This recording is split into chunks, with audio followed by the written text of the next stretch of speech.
They're talking about the 22nd Amendment that bans a president from going beyond 2 terms. Democrats are looking at that Obama speech tonight and saying maybe one day he could come back. Maybe that 22nd Amendment could be repealed. Welcome to this week's Wacky Moments of Leftist Extremism. This week, the left was going postal, pushing the unhinged conspiracy theory that the Trump administration is trying to destroy the U.S. Postal Service in order to steal the election. The Democrats wanted that narrative to be true so bad, so what better words for the vapid heads to regurgitate gleefully than Nancy Pelosi's, who claims it's all sabotage. Cutbacks and delays, accusing the president of trying to sabotage the election. Neither snow nor rain nor heat could do it, but now those operational changes implemented by the Trump-appointed Postmaster General have slowed down mail delivery. In a letter to Democrats, Pelosi accuses President Trump of a campaign to sabotage the election. Speaker Pelosi taking that dramatic action, declaring lives, livelihoods, and the life of our American democracy are under threat. The propagandist lapdogs licked the leftist bowl clean this week with a low-rated Democratic National Convention, which they all loved, of course, because, well, because of the lack of old white men that it featured. It was all about representation. My little melanated, cynical heart, my immigrant melanated woman heart felt so full last night because it was the women in white. It was Hillary Clinton reminding us that it is on us. It was story after story. It was Prince Royce doing Stand By Me in bachata, which is a merengue. It's a Dominican Republic rhythm. I mean, if you didn't feel represented last night, I don't know what convention you were watching. Actually, today with David and John is the first time I see a white man like in 8 hours. Guess they all forgot about that guy who's the Democratic presidential nominee. You know, that old white man. Were there any white men who spoke tonight? Joe Biden kind of wandered in for a little while. Night after night, it was pure propaganda, especially when it came to MSNBC's First Love, discussing the first time they ever heard Barack Obama. Barack Obama was a state senator. Yeah. Running for the United States Senate in 2004 when he gave that keynote. He was a state senator. I remember I was at the time hosting a talk radio show on Air America with Chuck D from Public Enemy and Liz Winstead from The Daily Show. And we all came in the next day and we're like, we can't play any of it. Yeah. Because none of us, we're all softies. None of us could play even a couple lines about it without just sitting there and being like, yeah, man. Yeah. Who is this guy again? Yeah. I mean, it slayed you. Yeah. Yes, it's Slater. So Maddow's reaction after Obama spoke at the convention would be no different, right? President Obama's speech tonight slayed me. Oh, she's speechless. Other MSNBC talking heads had a little more to say. After years of claiming that President Trump is a threat to the Constitution, they, you may want to go get a barf bag for this. They actually advocate changing the Constitution so Obama can be president again. But talking to Republicans and Democrats in recent minutes, it's clear that they're not only talking about the 19th Amendment these days or tonight, they're talking about the 22nd Amendment that bans a president from going beyond 2 terms. Democrats are looking at that Obama speech tonight and saying maybe one day he could come back. Maybe that 22nd Amendment could be repealed. That programming, aptly sponsored by Sleep Number. Give them a call and tell them to give this propaganda a rest. I mean, please put it to bed. MSNBC was just like a paid infomercial for the Democrats all week, as they barely broke in for any analysis.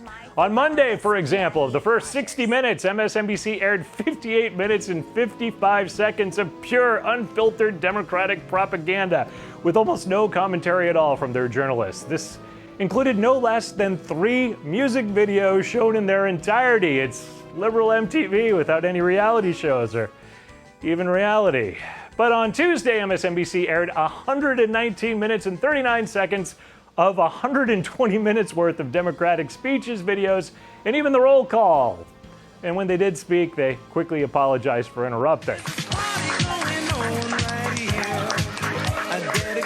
Okay, the Zoom shots where they're getting the reaction from people around the country. I mean, we came for a convention and a Zoom party broke out. I know. Who knew that was going to happen? I like, too, that they had the technical glitch, a black Zoom box, which looks like which our staff.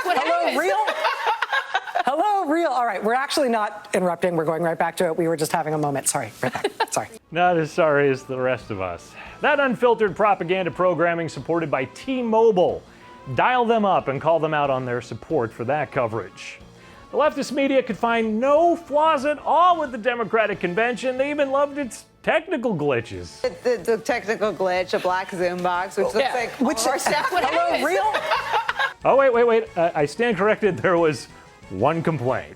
One of the most prominent members of the next generation, progressive powerhouse Alexandria Ocasio-Cortez, given only 60 seconds to make her case for the movement built by Bernie Sanders. A movement that realizes the unsustainable brutality of an economy that rewards explosive inequalities of wealth. There was some grumbling among progressives that Representative Alexandria Ocasio-Cortez was just given a minute and 36 seconds. Yeah.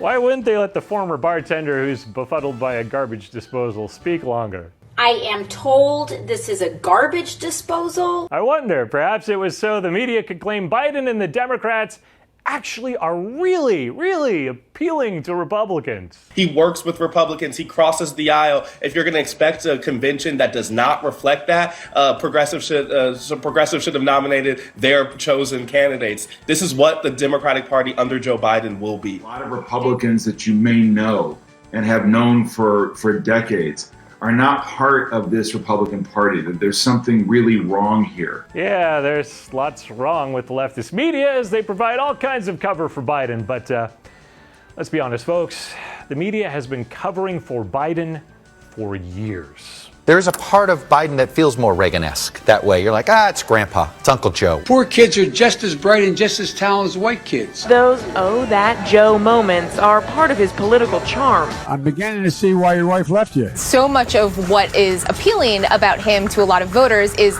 the fact that he's authentic. I got hairy legs. The fact that he doesn't always seem scripted. The kids used to come up and reach in the pool and rub my leg down. Your AR-14s are what. Okay, this is not okay. Hold on. All right. Hey, let's Don't tell me to do that. There's a lot of guys. Biden yesterday showed the other side of his humanity, and that is he's a fighter. You're full. And some people see that as charming, a candidate who's willing to air it out face to face with a guy. This is going to be a net plus for Joe Biden. Ashton Carter, Joe Biden, the vice president, was swearing him in to be defense secretary. He waved his wife over and little hands-on treatment from the vice president. Everybody knows he's a touchy-feely guy, and he's just very friendly. He is. He was reportedly comforting her after she fell on ice. It's spreading love. Coons said Maggie was not uncomfortable at all. Yeah, she doesn't look uncomfortable at all. I've watched these leftists long enough today to start to feel uncomfortable myself, so let's wrap things up. I'm Eric Shiner for MRC TV. Please check out the great conservative gear at mrc-store.com. There's more great videos and blogs on mrctv.org. Be sure to like and share these videos on Facebook and YouTube. And I'll be back with more leftist media madness next week.